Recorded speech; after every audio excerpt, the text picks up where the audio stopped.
जय हिंद साथियों। तो रेलवे में ग्रुप डी के पोस्ट खत्म हो गए हैं। इससे रिलेटेड हमने आपको एक अपडेट दिया था अपने चैनल पे, ये आप देख पा रहे होंगे। यहाँ पे रेलवे ने खत्म किया ग्रुप डी। 1800 से 4600 ग्रेड पे के कर्मचारी ग्रुप सी में आए और 4800 प्लस वाले ग्रुप ए बी में आए। ये अपडेट हमने दिया था। बट इस अपडेट के साथ में आप लोग के बहुत सारे जो है यहाँ पे सवाल जो है आप लोग के खड़े हो रहे हैं, जिसको कि हम इस वीडियो में आप लोग के सारे जवाब जितने भी हैं, जितने भी क्वेश्चन हैं, सबको जवाब देने वाले हैं। देखिए, इसमें हम जो मुख्य बिंदु हम जो बताने वाले हैं, क्या रेलवे के ग्रुप डी के जो पोस्ट वो सही में खत्म हो गए हैं, और जो है जो लेवल 1 का जो पोस्ट था उसका पेमेंट स्केल, मतलब पेमेंट क्या रहने वाला है, क्या रहेगा पेमेंट। दूसरी बात कि जो 20% जो आप लोगों को जो रिजर्वेशन मिलता था ग्रुप डी के पोस्ट में, उसका क्या होगा, वो मिलेगा या नहीं मिलेगा। क्योंकि ग्रुप सी में जो है ग्रुप डी को जो है ग्रुप सी में जो बदल दिया गया, तो ग्रुप सी में आपको पता होगा कि जो है आपका एएलपी और टेक्नीशियन का पोस्ट रहता था।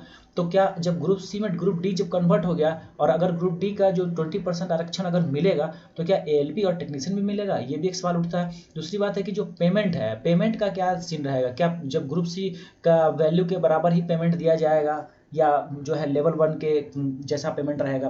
बेनिफिट्स, आपको बेनिफिट्स क्या हुआ है इससे, जब डी से सी में चले गए हम, ठीक है, ग्रुप डी से ग्रुप सी में जब गए तो हमको बेनिफिट, हमको एक्स्ट्रा क्या मुझे मिला, ठीक है। उसके बाद ग्रुप डी का एलिजिबिलिटी के बारे में भी जानेंगे। जो भर्ती आती है तो पहले भर्ती में क्या था, और अभी भर्ती अगर आएगी तो आपको क्या उसके लिए क्वालिफिकेशन चाहिए।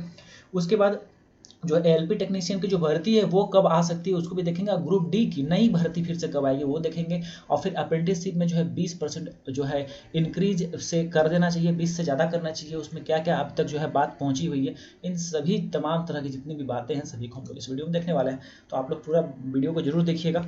तो साथियों, आप लोग अगर देखे होंगे तो हमने यहाँ पे टेलीग्राम ग्रुप में जो रेलवे की तरफ से जो पीडीएफ जारी किया गया है, जिसमें कि सभी बातों को तो नहीं, मतलब जो डी से जो सी बना दिया गया है, ठीक है, लेवल 1 पोस्ट को, उसका हमने यहाँ पीडीएफ ऑलरेडी टेलीग्राम ग्रुप में डाल दिया। आप चाहे तो ले सकते हैं। देखिए, यही वो पीडीएफ है, ठीक है, जो कि जारी किया गया है रेलवे बोर्ड के द्वारा। तो यहाँ पे इस पीडीएफ को तो आप जो है इत्मीनान से पढ़ लीजिएगा लेकर के। चलिए, हम यहाँ पे आपको बताने वाले हैं कि क्या क्या माजरा है यहाँ पे। साथियों, देखिए, सबसे पहले जो रेलवे जो ग्रुप डी का जो पोस्ट है उसको हम लोग लेवल 1 का पोस्ट कहते हैं। क्या कहते हैं? लेवल 1, मतलब शुरुआत यहीं से होती है रेलवे की जो जॉब्स हैं। तो उसमें बहुत सारे जॉब हैं, ऑफिसर रैंक का भी है और लोअर रैंक का भी है। तो सबसे स्टार्टिंग जो होता है ना, उसको लेवल 1 पोस्ट कहा जाता है, जो कि ग्रुप डी कहता है। इसको कहा क्या गया, अब क्या किया गया, इसका जो समझिए कि ग्रुप डी अब कोई अस्तित्व में नहीं रह गया, ठीक है। ये जो लेवल 1 है, ये लेवल 1 को ग्रुप सी में शामिल कर दिया गया है, ठीक है, ग्रुप सी में शामिल कर दिया। मतलब कि ग्रुप डी कोई वर्ड अब जो है रेलवे के डिक्शनरी में नहीं रह गया, सिर्फ वो क्या हो गया, ग्रुप सी कहलाएगा। मतलब कि मैं आपको ये भी दिखाना चाहूँगा कि ग्रुप सी में कौन कौन से पोस्ट आते हैं, ठीक है। तो यहाँ पे आप देख लीजिए, ये हमने पीडीएफ डाउनलोड करके रखा है। यहाँ पे देखिए, असिस्टेंट वर्कशॉप हो गया, फिर ब्रिज CNW, फिर डिपोट हो गया, पॉइंट मैन हो गया, सिग्नल टेलीकॉम में हो गया, फिर ट्रैक मशीन हो गया। ये सभी पोस्ट ग्रुप डी के अंतर्गत आते हैं। और भी यहाँ बहुत सारे पोस्ट है, देख पा रहे होंगे आप, ठीक है, बहुत सारा पॉइंट मैन हो गया, फिर गैंगमैन वगैरह सब जो है पोस्ट, इसमें बहुत सारे पोस्ट होते हैं। ये पूरा देख पा रहे होंगे आप, ठीक है। ये पूरा पोस्ट जो है ग्रुप डी के अंतर्गत आता है, ठीक है। जो कि अभी यहाँ पे आपको एक चीज़ और दिखाते हैं। देखिए, यहाँ पे 10th सिर्फ और सिर्फ 10th एलिजिबिलिटी था, या फिर और ITI, ठीक है। तो इसमें जो है अभी चेंजेस हो गए, उसको मैं बताने वाला हूँ। तो ये आपने पोस्ट देखा कौन कौन से पोस्ट है। अब देखिए, यहाँ पे जो हम बात आप लोग के सामने कर रहे थे कि ये जो ग्रुप डी के जो जितने भी जो पोस्ट हैं, वो सभी पोस्ट जो है ग्रुप सी में अब डाल दिए गए हैं, ठीक है। जैसे कि जो भी ट्रैकमैन का था या फिर जो है पॉइंटमैन का था, ये सभी ग्रुप सी के कैटेगरी में चले गए हैं। लेकिन इनका जो लेवल है, लेवल नहीं बदला है, लेवल वही है, ध्यान रखिएगा, लेवल नहीं बदला है साथियों, ठीक है। तो लेवल जब नहीं बदला है तो इसका साफ साफ यही मतलब है कि जो भी सैलरी है जो कि 1800 से 4600 ग्रेड पे है, वो वही रहेगा। पेमेंट में कोई इजाफा नहीं हुआ है। पहला पॉइंट आपको क्लियर हो गया, ठीक है।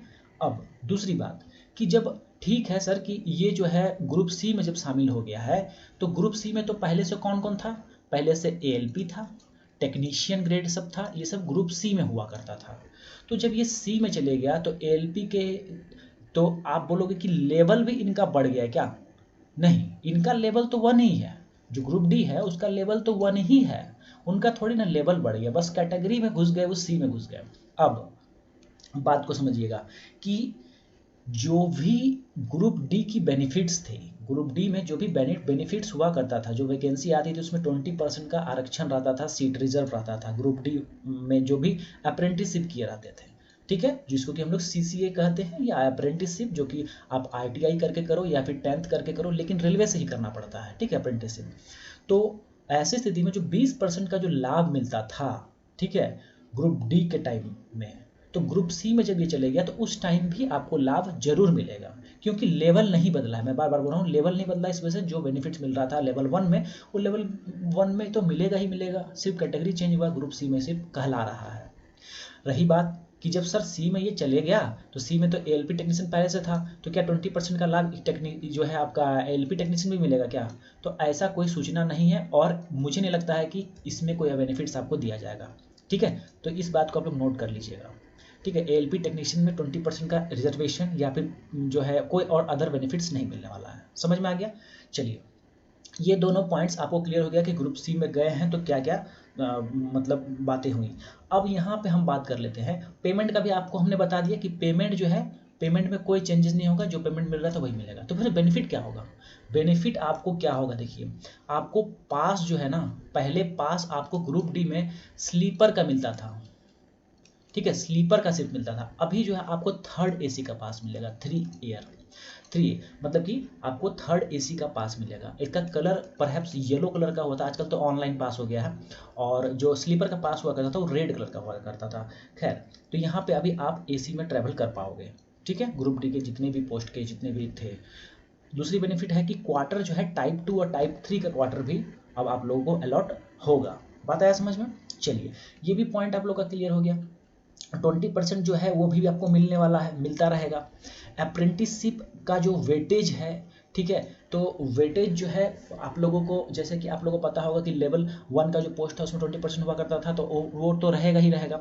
अब यहाँ पे एक चीज़ और मैं आपको बता दूं कि जो ग्रुप डी की जो एलिजिबिलिटी है, एलिजिबिलिटी में बदलाव है भाई, बता देते हैं, क्योंकि पिछली बार ही एलिजिबिलिटी में जो है बोल दिया गया था, इस टाइम 1 टाइम छोड़ दे रहे हैं। रेलवे बोला था कि सिर्फ इसी बार जो है 10th पास वाले फॉर्म भर सकते हैं, नहीं तो आगे से जो भी वैकेंसी आएगा उसमें 10 प्लस आईटीआई, ठीक है, या फिर और 10 प्लस एनएससी, एनएससी मतलब नेशनल अप्रेंटिस सर्टिफिकेट, मतलब कि अप्रेंटिस आप किए हैं तो, ठीक है, 10th करके अप्रेंटिस, ये रेलवे से होना चाहिए, ठीक है, और आईटीआई प्लस अप्रेंटिसशिप, ठीक है, एनएससी, ये, तो इतना अगर है आपका तो आप फॉर्म फिलअप कर सकते हैं, ठीक है। यहाँ पे देखिए, सिर्फ आईटीआई भी है तो आप फॉर्म भर सकते हैं, यहाँ पे एनएससी की आवश्यकता नहीं है, सिर्फ यहाँ पे आईटीआई है तो आप फॉर्म भर सकते हैं। लेकिन अगर एनएससी भी कर लीजिएगा आईटीआई के साथ, मतलब अप्रेंटिसशिप भी कर लीजिएगा रेलवे से, तो आपको 20% का भी एक्स्ट्रा वेटेज मिल जाएगा। देखिए, डिमांड उठ रहा है कि 20% जो है, जो आरक्षण है, जो कि रेलवे ग्रुप डी में, जो कि अब सी कहला है, ग्रुप सी में जो आपका जो कहा जाए कि ग्रुप डी में जो 20% का जो आप लोग को आरक्षण मिलता था, उसको बढ़ाने की बात करी जा रही है। बहुत सारे फेडरेशन इस पर लगे हुए हैं, देखिए जब तक हो जाता है। एज जो है आप लोग अप्रेंटिसशिप करने का जो एज है वो 24 ईयर्स तक मैक्सिमम है, इसको भी बढ़ाने की बात कही जा रही है कोविड सिचुएशन के कारण, ठीक है। तो ये पूरी बातें समझ में आ गई। अब बात कर लेते हैं कि एएलपी टेक्नीशियन की वैकेंसी कब तक दी जा सकती है। देखिए, बहुत लोग तो यहाँ पे जो है फॉर श्योर 100% श्योर करके बोल रहे हैं मई तक दे दिया जाएगा। तो ये मान के रखिए कि इस एंड तक, इस साल के एंड तक तो दिया ही जाएगा, बट मुझे नहीं लगता है कि अप्रैल और मई तक में वैकेंसी दी जाएगी, जहाँ तक मेरा मानना है। इसको आप मान सकते हैं कि जो है इस साल के अंत तक में भी दिया जाए, क्योंकि वैकेंसी तो है। ग्रुप डी की बात करें तो ग्रुप डी का वैकेंसी भी आएगा नहीं, क्योंकि अभी तो डॉक्यूमेंट्स वेरिफिकेशन जो है आप लोगों का शुरू होगा अभी, जब तो दौड़ वगैरह भी बहुत जगह चल रहा है ना, तो यहाँ पे अभी ग्रुप डी का कोई गुंजाइश नहीं है। चलिए, यहाँ पे जो है ऑलमोस्ट सभी पॉइंट्स मुझे लगता है कि कवर कर लिया है हमने। तो यहाँ पे फाइनली साथियों कंक्लूजन क्या है? कंक्लूजन बस देखिए सिंपल सा है कि जो लेवल 1 कहिए इसको, लेवल 1 जिसको ग्रुप डी कहते थे, अब वो ग्रुप सी के कैटेगरी में चले गया, ग्रुप सी के कैटेगरी में। और इसका ग्रेड पे क्या है? 1800 से, ठीक है, 1800 से 4600, ये ग्रेड पे है। जब 4800 प्लस जो ग्रेड पे है वो हो गया, वो आपका लेवल जो आपका ए, ग्रुप ए और ग्रुप बी की कैटेगरी में जाएगा, ठीक है। तो यहाँ पे कोई चेंजेस नहीं हुआ, पेमेंट वही का वही मिलने वाला है, पुराना वाला। सिर्फ बेनिफिट में आपको जो है पास जो है थर्ड एसी का मिलेगा, और जो है क्वार्टर जो है आपको टाइप 2 टाइप 3 का मिलेगा, ठीक है।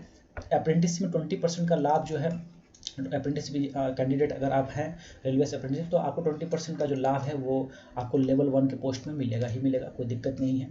ठीक है, तो ये सारी बातें हैं। अच्छा, एक चीज़ और है कि रेलवे ग्रुप डी का जो पेपर जो होगा आने वाले टाइम में, मान लीजिए जो वैकेंसी निकली, तो उसमें क्या CBT 1 एंड CBT 2 करके होगा क्या?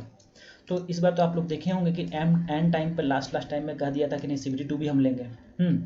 तो बहुत ज़्यादा हंगामा हुआ था, तो इसीलिए यहाँ पे CBT अगर लेना होगा, ठीक है, तो लेना होगा तो स्टार्टिंग में ही विज्ञापन में दे देगा कि हाँ CBT 2 भी हम लेंगे। और जहाँ तक रेलवे का जो है ये लगता है कंसेप्ट कि इस बार क्योंकि भीड़ कम होगा, क्योंकि कंडीशन क्या है 10th प्लस आपका ITI, तो इसके कारण जो है तादाद थोड़ा कम होगा, इस वजह से सिर्फ और सिर्फ CBT 1 ही एक ही परीक्षा होना चाहिए। ठीक है, अगर ये भेड़िया जैसा रहता सिर्फ 10th पास रखता तब तो फिर यहाँ पे 2 इस बार कर देता, लेकिन इस बार पहले ही बोल चुका है कि नहीं हम जो है सिर्फ ITI वाले को लेंगे 10th ग्रुप डी में, तो इस वजह से जो है CBT 1 ही होगा। तो साथ ही मुझे लगता है कि एक भी पॉइंट ऐसा नहीं था जो कि मैं छोड़ा हूँ, और फिर भी अगर लगता है कुछ आप लोगों को कुछ रह गया है तो कमेंट्स में आप बोल सकते हैं। तो चलिए आप लोग से आज के लिए इतना ही, और फिर आपसे मुलाकात करते हैं। कैसा लगा वीडियो आप लोग जरूर बताइएगा, और जितनी भी बातें बताए हैं सभी ऑथेंटिक है। और अगर आप चाहते हैं कि पिछले साल का 2019 का अगर आप एडवर्टीजमेंट ये चाहते हैं तो आप टेलीग्राम ग्रुप से जुड़ जाना और देख लेना कि किस पिछले बार क्या क्या वैकेंसी कहाँ कहाँ से दिया गया था और कितना दिया गया, एलिजिबिलिटी क्या था नहीं था, सिलेबस वगैरह सब इसमें आपको मिल जाएगा। और जो ये रेलवे का जो नोटिस है उसको भी हम टेलीग्राम ग्रुप में डाल दिए, चेकआउट कर सकते हैं। तो आज के लिए इतना ही, बहुत बहुत धन्यवाद।